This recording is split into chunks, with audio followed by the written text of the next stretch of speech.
Hello, fellow educators and friends.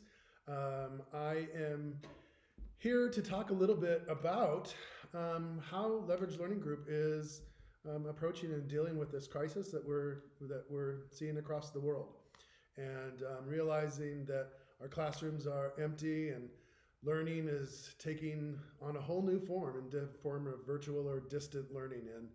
And while we all know that we'd rather be back in our classrooms with our kids and providing them that great quality instruction that we always do, we've got to make some obvious adjustments to this process. So,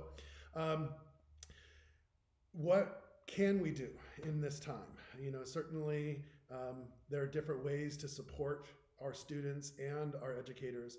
So I just wanted to give you a quick little update on what Leverage Learning Group is doing to continue this support. So, one of the things that we always talk about not having enough of in education is time. And we know that our kids need more time, but we as the adults also need some more time to support our students in their learning. So now we've got a lot of time.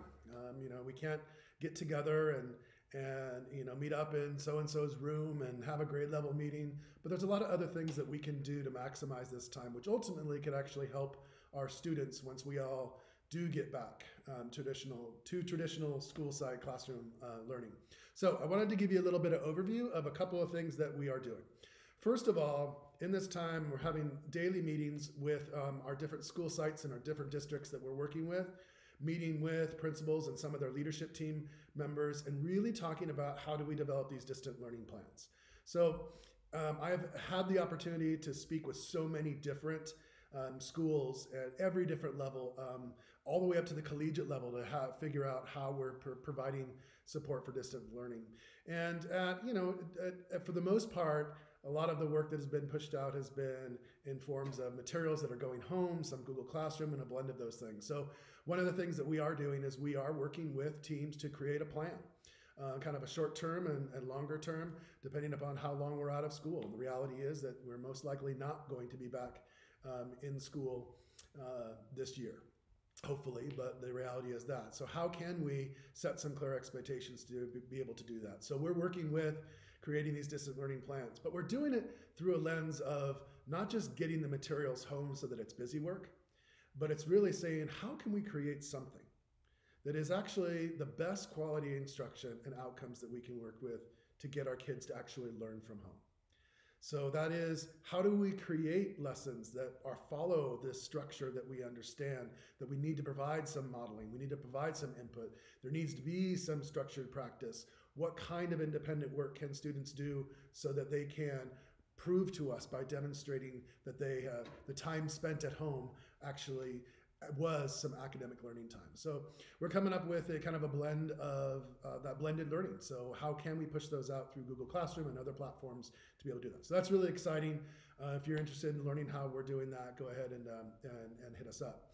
The other thing is that we are starting to create a little bit of an arsenal, if you will, of short professional development or professional learning video clips. And so I've got a list of the different things that we're working on, and the list is going to be going to continue to develop. I'm going to empower a lot of our fellow educators out there. If you've got something that you want to share that you think would help both in a distance learning platform, but also when we do get back to traditional learning, I'd love to hear some of your thoughts and we can create these together. But first things first, here are some ideas that we are working on for some professional learning video clips.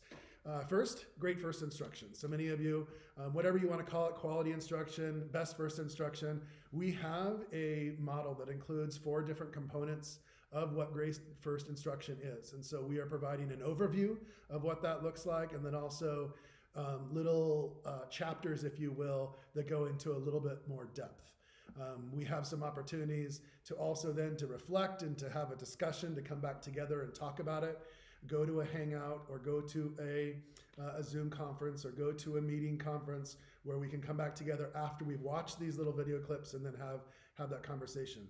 PLCs, we've got some overview of PLCs and then some of the components of the PLCs, some steps. Where are you in this process? What can you do? What planning can we start to do to get our PLC structure in place for next year? MTSS, multiple tiers, systems of support for students in both academic as well as socio-emotional and behavioral. We're talking about some modules for that. In the land of math, our standards of mathematical practice. How can we intentionally incorporate some of these math practices into our instruction to boost our math curriculum and our math lessons? The writing process. So we've got a whole new approach to the writing process, specifically targeted towards narrative writing, opinion/argument writing, and informative or explanatory writing. A couple of strategies, things to be thinking about, steps to go through that process. Really, really helpful. Everybody knows how difficult it is to teach writing, and being able to watch a little video clip and saying, oh, okay, how can this help me when I'm beginning to go back in the classroom and teach kids writing? So we're going to have little modules for each of those genres. Instructional leadership. So whether you are a member of a leadership team or a principal or district level administration, some topics around instructional leadership. We are talking about adult learning. How do we support adults as learners? We talk about change theory, talk about change. Everything is changing. How do we support helping these adults innovate and make changes that are going to ultimately support student learning? Shared leadership. What does that look like? How does that contribute towards student achievement? Developing an instructional focus. We know when everything is a priority, nothing is a priority when it comes to classroom expectations. So how do we develop an instructional focus? And we've got some examples and some data to really support that. Collective commitments and goal setting. How do we create a system of collective commitments to be able to do that? Coming to consensus, whether we're a small school, a large school, getting people to come to consensus on things is a challenge, and we've got some ideas on how to do that. Many of you have participated in some reflective learning walks. We're going to have kind of an overview of what reflective learning walks are and really get some insight into how they can contribute towards academic achievement. So that's just the tip of the iceberg, if you will. Seems like we've got a lot of time on our hands, so we're going to be working pretty feverishly over the next couple weeks to get some of these. Some are going to be audio recordings like this. Some are going to be in a PowerPoint where we're talking through a couple of things. But again, short little clips that you can sit down, you can watch, you can listen to, and coming together, and we can reflect upon that as educators. So I wish you all the best. From my family to yours, stay home, stay healthy, and wash those hands.